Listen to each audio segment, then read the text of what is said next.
Padahal angkatan perang tidak boleh ikut-ikut politik.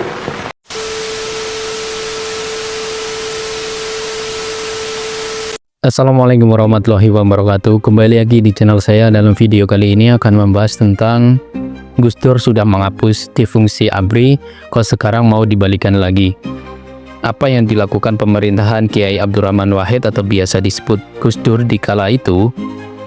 Yang pertama itu memisahkan TNI dan Polri melalui Kapres nomor 89 tahun 2000. Yang kedua, mencabut difungsi ABRI yang mengakibatkan TNI harus melepaskan peran sosial politiknya. Yang ketiga, mengangkat Menteri Pertahanan dari orang sipil.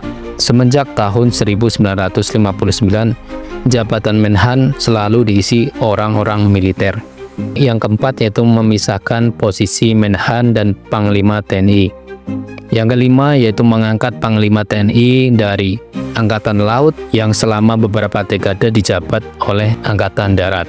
Yang keenam yaitu mengurangi peran politik militer dalam kabinet dan MPR serta DPR, serta mengurangi personalitas militer dalam institusi sipil sebagai menteri ataupun gubernur dan kedutaan. Sebagaimana yang dikisahkan di sebuah kuliah, profesor yang menceritakan bagaimana para jenderal di tubuh TNI pasca reformasi ingin berbenah. Saat itu ada upaya militer untuk berubah dengan menjadi tentara yang lebih humanis dan dekat dengan rakyat. Alasan inilah yang membuat mereka mau belajar dan berdiskusi dengan kampus. Profesor tersebut menjadi salah satu pembicaranya. Dalam kisahnya terlihat bagaimana reformasi tahun 98 turut membentuk kesadaran baru dalam pemikiran para jenderal.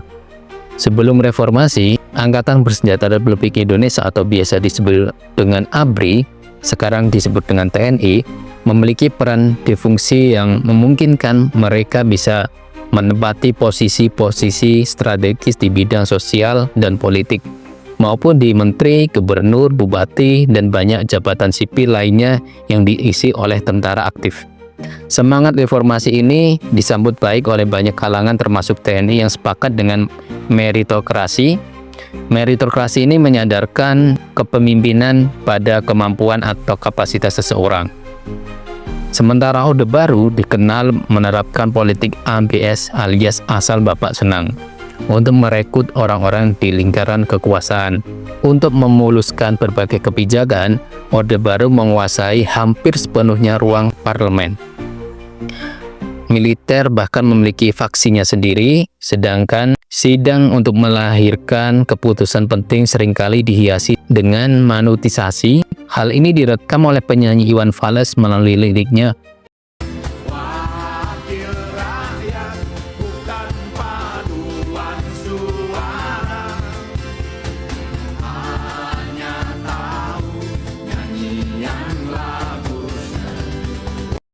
Wakil rakyat bukan paduan suara, hanya tahu nyanyian lagu setuju. Reformasi ibarat jamu Brontowali yang kaya khasiatnya namun pahitnya tak tanggung-tanggung.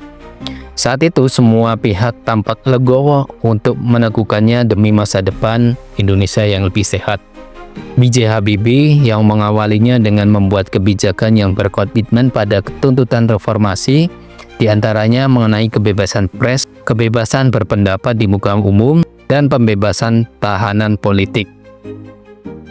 Di era Gus Dur inilah yang suara sipil diperkuat, salah satunya dengan membatasi kewenangan tentara. Pada masa itu faksi ABRI dalam parlemen ditiadakan. ABRI bahkan dipisah menjadi Tentara Nasional Indonesia atau biasa disebut dengan TNI yang berfokus pada aspek pertahanan, dan Polisi Republik Indonesia atau Polri yang mengurus urusan keamanan sipil. Keduanya menjadi lembaga yang terpisah.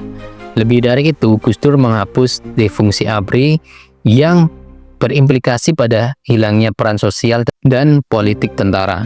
Singkatnya, tentara kembali ke barak. Penunjukannya Widodo As yang berasal dari Angkatan Laut sebagai Panglima TNI juga merupakan sebuah pernyataan dari Gus Dur bahwa semua merata dalam tubuh TNI sama-sama memiliki kesempatan untuk menjadi Panglima, tidak hanya dari Angkatan Darat. Di periode itu korupsi, kolusi, dan nepotisme tumbuh subur yang membuat tentara menjadi kekuatan super tanpa kontrol. Kekuasaan yang mapan dan ugal-ugalan inilah yang didekonstruksi oleh Gus Dur. Sepanjang sejarah, ada banyak tokoh yang terobsesi pada kekuasaan kemudian berubah menjadi tiran. Sistem rezim yang tiran selalu melindungi kepentingan pribadi dari kelompoknya dengan mengorbankan atau ngebiri kepentingan masyarakat luas. Oleh karenanya, sistem demokrasi yang baik harus memastikan adanya pembatasan-pembatasan dan kekuasaannya. Kembali ke kisah awal, apakah para jenderal yang dulu berada di sisi baik, sejarah masih tetap mengkonsumsi jamu bernama reformasi itu?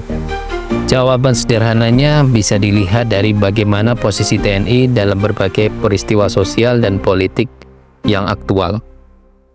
Yang jelas saat ini ada upaya membangkitkan difungsi ABRI melalui rencana revisi UU TNI. Jika sampai revisi ini disahkan dan militer bisa masuk ke ranah sipil, maka selamat datang di era post-reformasi.